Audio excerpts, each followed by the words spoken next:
This evening. Please come forward, give us your name and where you live. Kevin Lindke, 1731 Electric Avenue. I'm here tonight. I was here over the summer, and I came in to talk about a situation involving our city manager and Mayor Repp. You had me physically removed by the police, illegally and unlawfully. But, I talked about a police report that Mr. Freed's name was in, and I brought excerpts from that police report tonight, and I'm going to read those for everybody. Ashley told me that she was concerned Josh may have put some type of a listening device in her home because he mentioned a couple of different things she said only to her friend Jackie that Josh would have never known about. One conversation was that a subject by the name of James Freed asked Ashley out for drinks. James Freed is married. He's the city manager. Ashley Bowman was an employee of the city. The city manager asking out a subordinate for drinks is highly inappropriate. The second excerpt from that police report says that Joshua was asked if he knew Ashley was possibly dating Joel. He indicated he didn't know for sure. He thought it was possibly him or James Freed, the city manager of the city of Port Huron. So that's twice that your name was in that police report. There's 150,000 people in the county. We'll say half of them are males. How come my name wasn't in there? How come Mr. Schaude's name wasn't in there, or any of your names? Why was your names in that police report, James, for asking Ashley out for drinks? It's inappropriate, and it's time for this city council to address this issue. He is a liability to the city. Sooner or later, one of these women is going to come forward with their complaints about him, and they're going to sue the city. And then all of our tax money is going to have to pay his settlement for his behavior.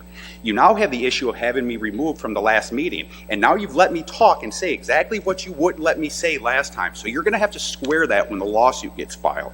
And I'm going to imagine that Mr. Schaude has finally given you guys some advice that you should just let me talk. Suffer through your 4 minutes, deal with it, and move on. But what you did is you had me removed by who is now the assistant chief of police and one of our lieutenants. And not only was I removed, Chief Kerrigan put his hands all over me and took my cell phone out of my hand and told me my show was over, which that I'm pretty sure violates department policy, and y'all should look into that too.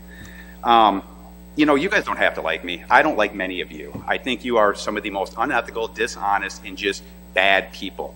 And for those of you that are good and give a shit, it's time for you to stand up to these bad people. Mayor Repp is bad. James Freed is bad. We have Pemberton right here, who is the youth leader of a religious cult. I don't know what the hell that's going about. We got Sherry Archibald, who's the executive director of our Abuse and Neglect Council. She doesn't give a shit about kids. There's just some really bad apples on this council. Miss Ashford, I think you're one of the better council members, and I think your heart is in the right place. Maybe you should be asking some of these tough questions of some of these people that you sit up there with, especially the man sitting right next to you.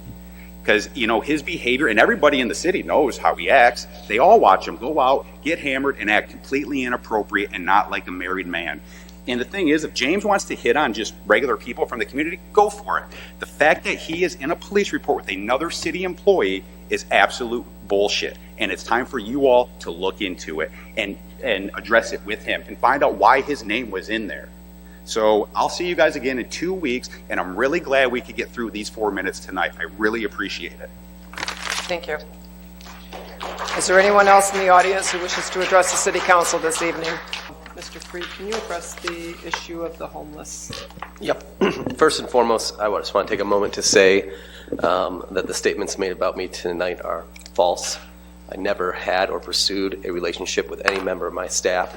The police report in which was quoted from states that. Additionally, our city attorney has secured additional documentation that shows that is a false accusation.